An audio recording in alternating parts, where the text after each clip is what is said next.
こんにちは、ゆうきです。今回は慣用句を一緒に勉強して練習をしたいと思います。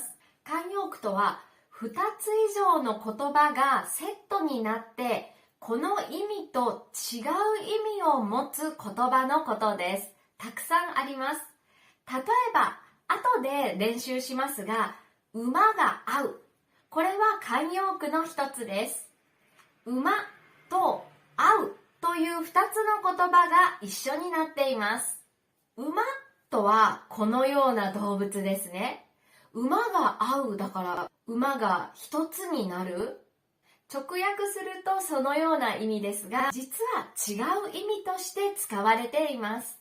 なので慣用句って初めて聞くと意味が分かりづらいんです。しかしこのような慣用句は日本人の会話の中やドラマやアニメの中、本の中でたくさん使われています。今日はたくさんある慣用句の中からよく使うものを5つ練習しましょう。慣用句が使えるようになると、皆さんの伝えたいことや伝えたいニュアンスが一言で伝えられるようになります。一言で伝わるので相手も分かりやすいです。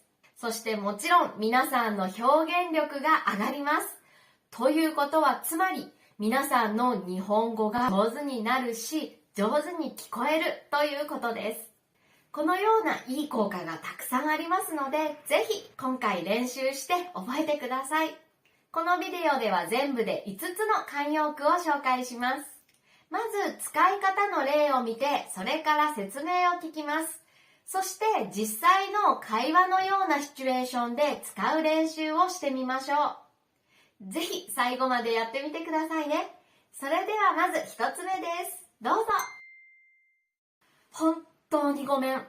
今日の試合負けたのは私がミスして足を引っ張ったからだよね。もう気にしないで、次は勝とう。1、足を引っ張る。これはこのようなイメージです。他の人の成功を邪魔するという意味です。他の人にとってマイナスになることをするという意味なんです。他の人が行こうとしているのに邪魔をしているんですね。さっきの例文、今日の試合に負けたのは私がミスして足を引っ張ったからだよね。私は試合でミスをしました。私のミスでチームは負けてしまった。私がチームの成功を邪魔したんですね。つまり私はチームの足を引っ張ったということです。次の例文、私の足を引っ張らないでよね。例えば、私は新入社員でまだ仕事ができません。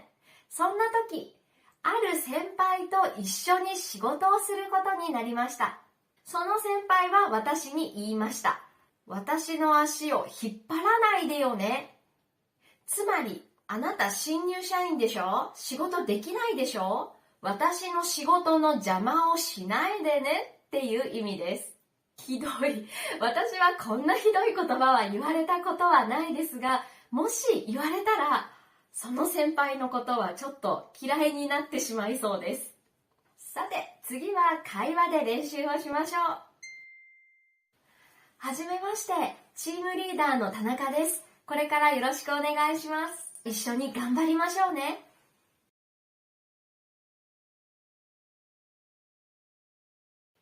はじめまして、鈴木です。皆さんの足を引っ張らないように頑張ります。飲み会しよう。いいね。鈴木さんも誘ってもいい？いいけど、鈴木さんとゆうきって全然違うタイプだよね。仲いいの？そう。私たちって全然違うタイプなんだけど、なぜか馬が合うんだよね。2、馬が合う、馬が合う。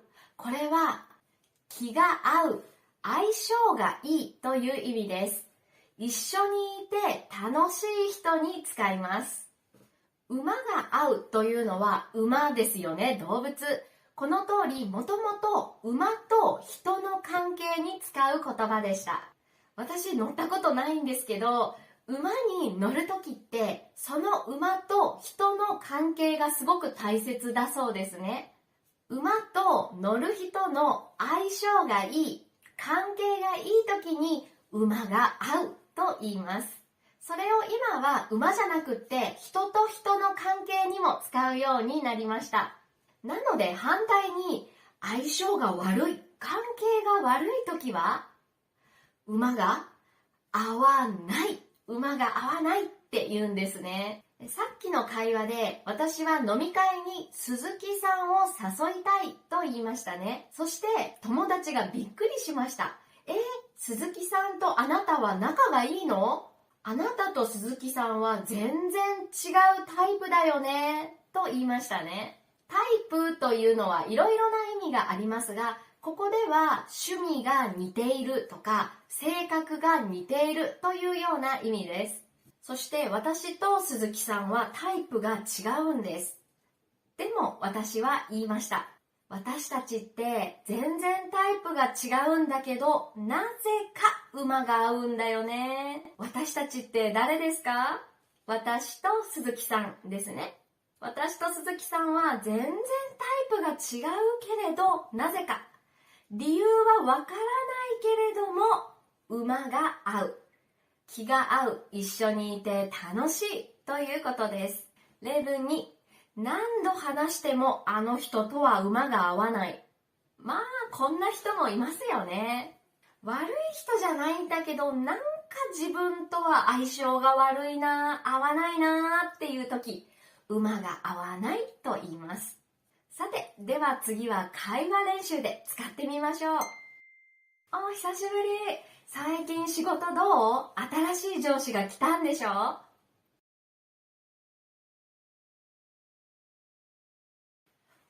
上司とはすごく馬が合うから仕事がしやすいよ。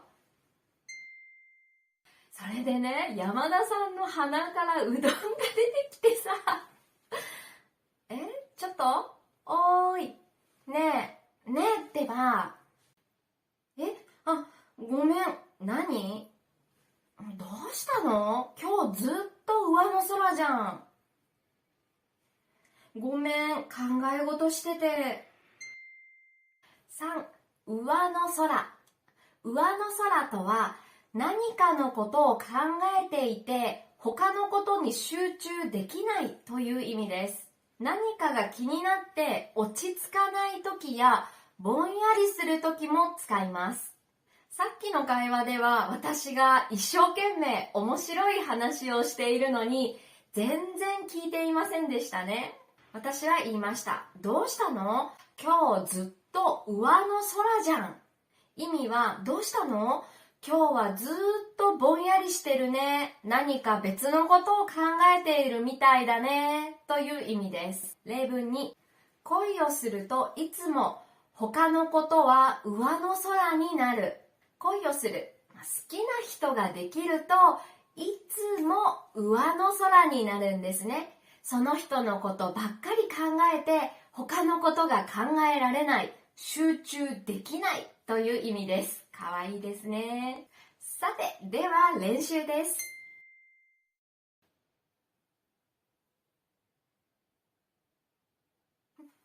ごめんなさい。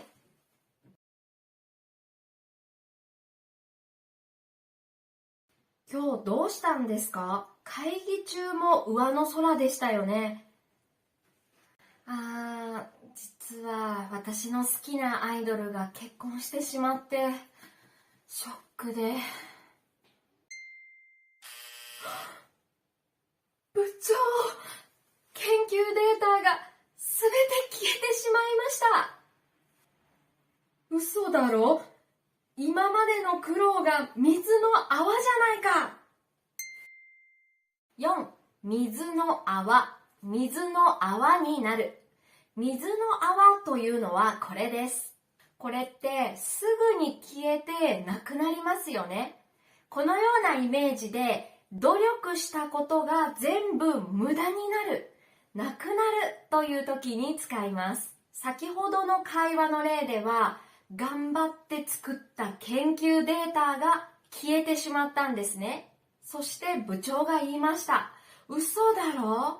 今までの苦労が水の泡じゃないか。意味は、この研究データを集めるのにすごく苦労したのに消えてしまったので、苦労は無駄になったという意味です。泡のように一瞬でなくなったという感じですね。例文に、就職に失敗してしまい、努力が水の泡になった。この人は就職するためにすごく努力をしました。一生懸命勉強して頑張った。なのに失敗してしまった。就職で失敗するというのは、もしかしたら就職ができなかった。面接や試験で失敗をして就職できなかったという意味かもしれませんし、就職はできたけど、その会社がブラック企業だった。良くない環境の会社だったから失敗したというどちらの意味でも考えられますね。とにかく、すごく努力をしたのに、この努力は無駄になっちゃったという意味です。このように努力が水の泡になった、苦労が水の泡になったなどのように努力、苦労、準備、頑張り、すべてなどの言葉とよく一緒に使います。では練習してみましょう。ついに今日は試験だね。頑張ろう。大丈夫？具合悪いの？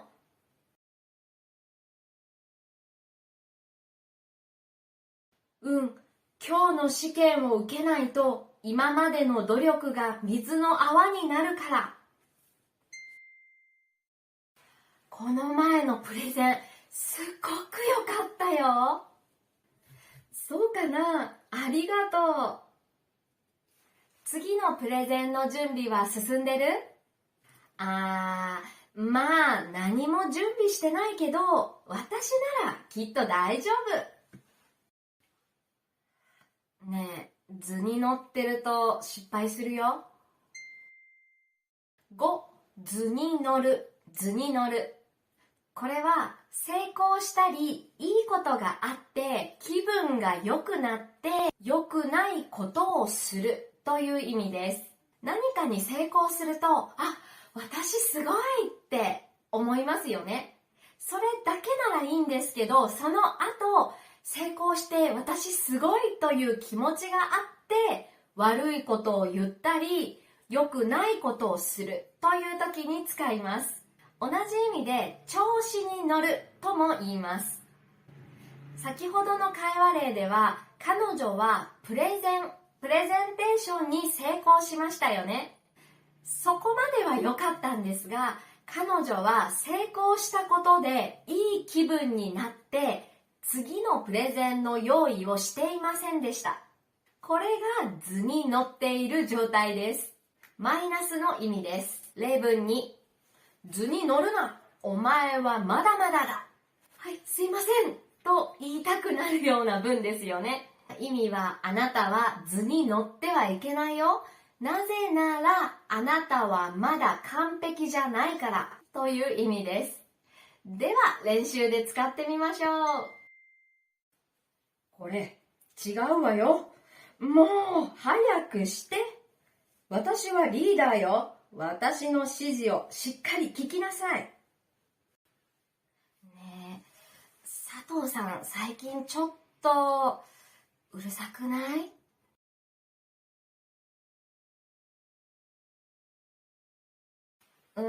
少し前に部長に褒められていたから図に乗ってるんじゃない？お疲れ様でした。5つの慣用句を勉強しましたね。足を引っ張る、馬が合う、上の空、水の泡になる、図に乗る。ぜひ実際の会話でもチャレンジしてみてください。今回も最後まで見てくださりありがとうございました。そしていつも温かいコメント本当にありがとうございます。全部読んでいます。とても嬉しいです。それではまた次のビデオでお会いしましょう。またねー。